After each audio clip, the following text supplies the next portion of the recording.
السلام عليكم ورحمة الله تعالى وبركاته. مرحبا بأعزائي الطلبة والطالبات، أتمنى أن تكونوا في أتم الصحة والعافية. إذا سأخصص هذه الحصة لتصحيح امتحان البكالوريا المقترح لهذه السنة، الدورة الاستدراكية المستوى الثاني بكالوريا في مادة الفيزياء، وسأخصص هذه الحصة لمادة الميكانيك طبيعة الحال. الموضوع هو باللغة الفرنسية، هنا سأطرحه فقط للتذكير فقط، لأن سبق لكم أن قرأتم هذا الموضوع. الآن سأقوم بإنجاز التمرين مباشرة، لذا أطرحت الموضوع فقط لأولئك الذين ليس لديهم الموضوع أو للاستئناس به كذلك. إذا فيما يخص، تلاحظوا بأن الموضوع عبارة عن ماذا؟ عبارة vous avez un solide de masse M qui glisse mais d'un point O vers un point A, c'est-à-dire on descend mais avec frottement. Alors on essaie d'étudier le mouvement de la montée du solide S de la position O à la position B.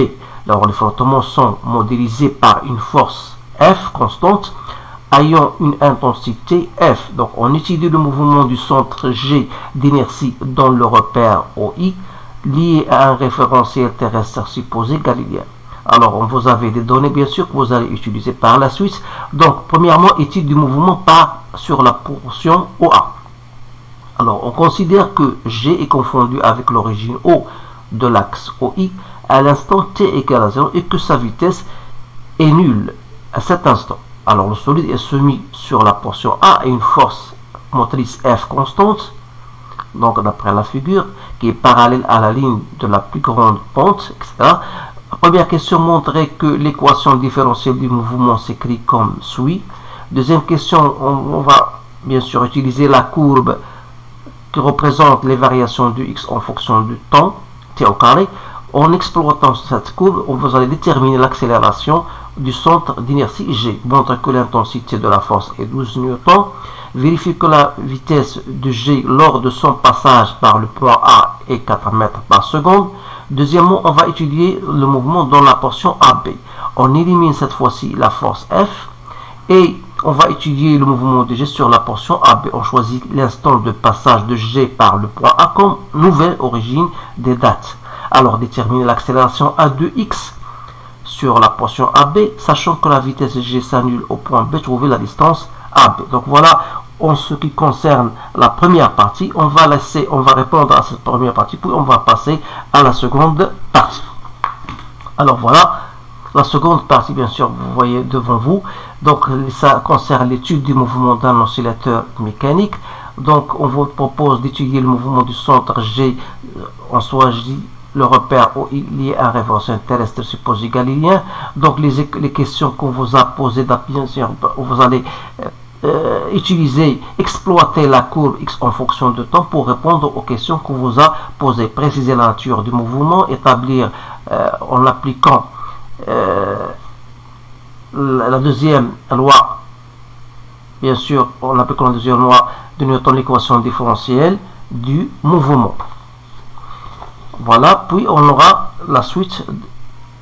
Voilà les questions qu'on vous a posées. Ensuite, la dernière question, je pense, était à trouver la valeur de la constante K du raideur. Voilà. Donc, on va maintenant passer aux réponses. Alors, en ce qui concerne la première question,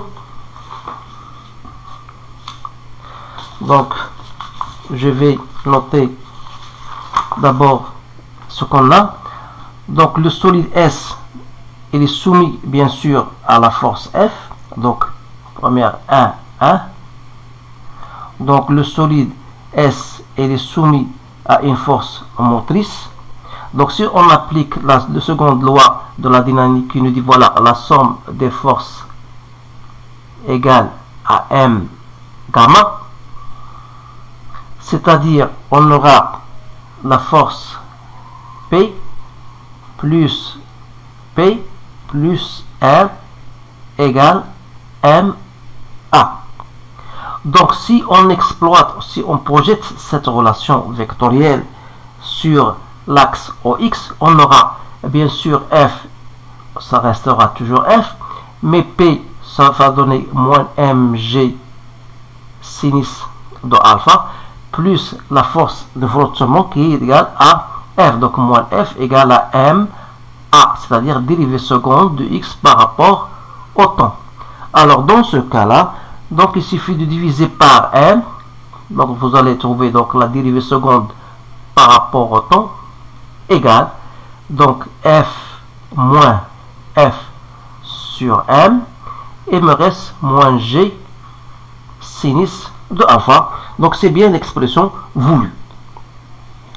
Donc la deuxième question, en exploitant la courbe, détermine l'accélération. Donc ça c'est la question qui suit. Donc vous savez bien sûr que x en fonction de temps d'après votre cours, c'est 1/2 a x, si vous voulez, t au carré, plus v0 xt plus x0. Alors comme la vitesse initiale égale à 0 et x0 égale à 0, donc ça reste 1/2 at, c'est-à-dire que x normalement en fonction de temps d'après le graphe, c'est une fonction linéaire, c'est-à-dire vous avez une droite, c'est-à-dire on peut l'écrire d'une façon générale a t au carré, et a représente ici la pente. Donc on a ici x, on a trouvé x est égal à 1/2 à 1 x t au carré. Ça veut dire quoi? Ça veut dire que a c'est 1/2 à 1 x. Alors il suffit de déterminer cette pente là. Donc il suffit, puisqu'il s'agit d'une droite, il suffit de choisir deux points. Pour nous, si vous allez trouver, si vous prenez x égale à 2, ça lui correspond pour le t, ça correspond t au carré, ça lui correspond 2. Donc ça vous donne 1. Donc 1 quoi? Mètre par seconde au carré. Alors de là, je tire à 1 x, c'est-à-dire 2 fois 1, donc c'est 2 mètres par seconde au carré. Donc voilà l'accélération. Maintenant, on passe à la question qui suit. Donc étude, montre que l'intensité de la force est égale à 12 newtons.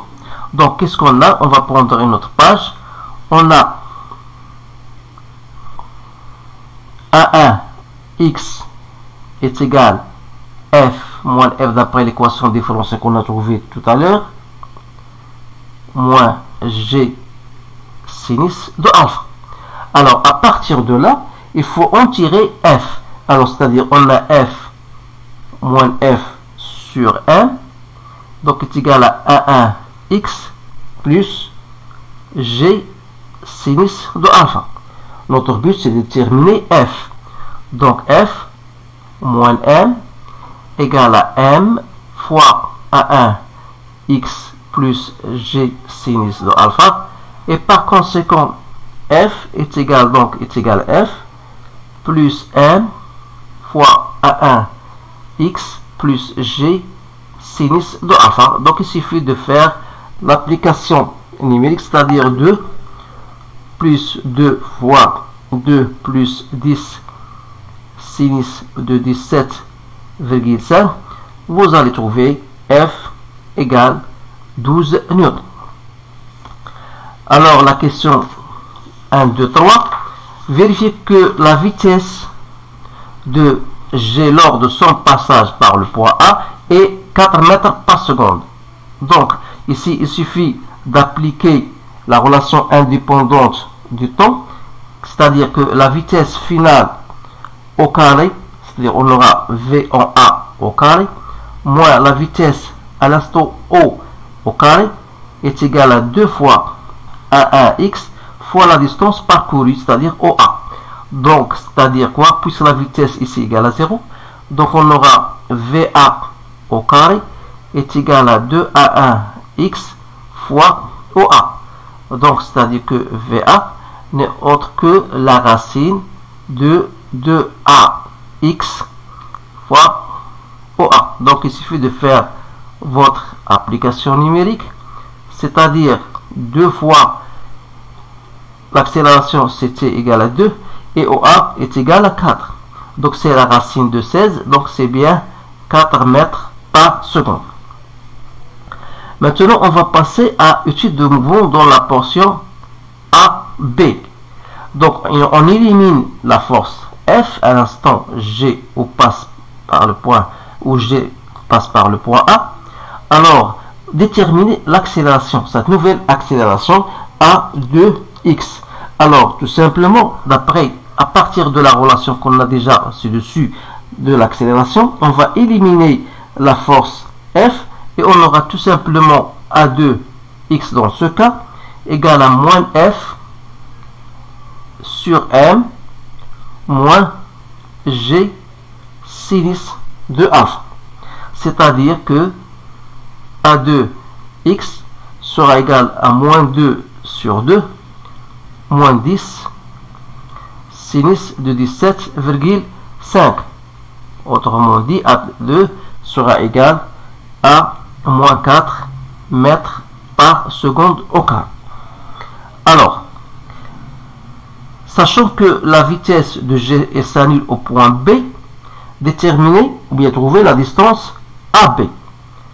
Alors, toujours l'application de la relation indépendante de temps, c'est-à-dire la vitesse finale au B au carré, moins VA au carré, sera égal à 2 fois A2x fois la distance AB. Donc, comme la vitesse elle s'annule en B, c'est-à-dire on aura VB égale à 0, et on aura dans ce cas AB égale à moins VA au carré sur 2 A2x, c'est-à-dire moins 16 sur 2 fois moins 4. Donc, vous allez trouver AB égale 2 mètres. Voilà. Maintenant, on va passer à la partie 2. Donc, la partie 2, on vous dit, voilà, tout simplement, à partir de la courbe représentant x en fonction de temps, préciser la nature du mouvement. Donc, ça, c'est une question de cours. Donc, vous remarquez bien sûr que l'amplitude ne varie pas en fonction de temps, ça garde toujours la même amplitude. On peut dire, en conclure, qu'il s'agit bien d'un mouvement rectiligne, bien sûr, sinusoïdal, uniformément périodique. Là, ça, c'est pour la question 1, c'est la question de cours. Je vais passer directement à la deuxième question. Donc, en appliquant la deuxième loi. Donc, la deuxième loi, toujours la somme des forces extérieures est égale à MA. C'est-à-dire, on aura P, parce que le solide est soumis à son poids, à la réaction et à la tension du ressort, est égal à MA. Alors, en projetant cette relation sur le plan OX, c'est-à-dire P n'aura pas de projection puisqu'il est perpendiculaire, donc R, puisqu'il n'y a pas de frottement, il en est de même, donc il reste seulement T, donc c'est-à-dire T est égal à moins Kx, donc il sera égal à M à cette dérivée seconde par rapport au temps. C'est-à-dire, si je dérive par M, j'aurai donc la dérivée de x par rapport au temps, plus K sur M x égale à 0. Donc voilà l'équation différentielle du mouvement. Donc trouver la valeur du ressort, la valeur de raideur K du ressort. Donc ça, tout simplement, il faut déterminer la période, parce que vous savez que la période c'est 2pi sur oméga, et oméga, bien sûr, c'est la racine de K sur M, puisque oméga carré égale à K sur M. Donc, c'est-à-dire que T est égal à 2pi M sur K. À partir de cette relation, c'est-à-dire T au carré est égal à 4pi au carré M sur K. Alors, on aura donc K égale à 4pi au carré fois M que je divise par T au carré. Alors, à partir de notre courbe, vous savez que T égale 1 seconde. Alors, ça veut dire que K, 4pi au carré, on va prendre pi au carré est égal à 10, donc c'est 40 fois 0,5 que je divise par 1, ça me donne K égale 20 newtons par mètre. Alors voilà la valeur que j'ai trouvée, j'espère que cela est correct. Donc je pense que ce sujet là c'est un sujet qui est au niveau, bien sûr, qui ne présente aucune difficulté. Il suffit tout simplement d'appliquer vos relations que vous avez vues dans votre cours. Alors je vous souhaite une bonne chance et je vous dis à bientôt.